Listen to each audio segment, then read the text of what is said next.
Al-Aqsa is the name of the silver-domed mosque inside a 35-acre compound referred to as Al-Haram al-Sharif by Muslims.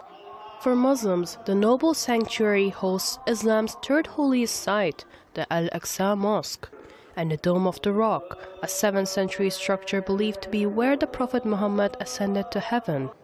The compound lies in the Old City of Jerusalem, which has been designated a World Heritage Site by the United Nations Cultural Agency UNESCO, and is important to the three Abrahamic religions.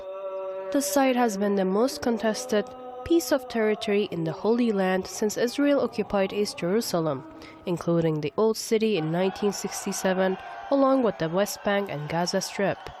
Israel's increasing encroachment on the land intensified in 1967, after the Second Arab-Israeli War, which resulted in the Israeli occupation of East Jerusalem, and eventually the illegal Israeli annexation of Jerusalem, including the Old City and Al-Aqsa.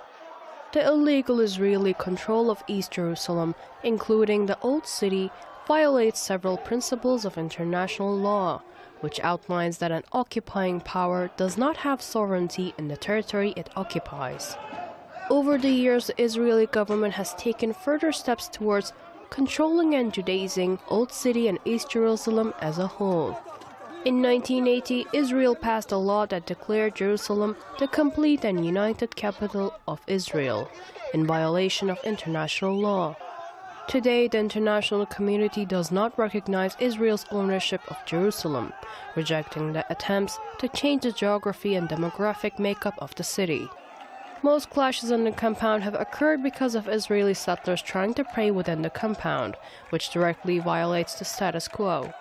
Al-Aqsa is a small area within Palestine, but symbolically, it is a large part of the conflict between Israelis and Palestinians. Though the mosque itself is significant for Muslims, Palestinian Christians have also protested against Israeli encroachment on the compound. With more restrictions placed on Palestinian access to the compound and ongoing calls by Israeli religious groups to allow Jews to pray at the site, many Palestinians fear a possible division of the compound.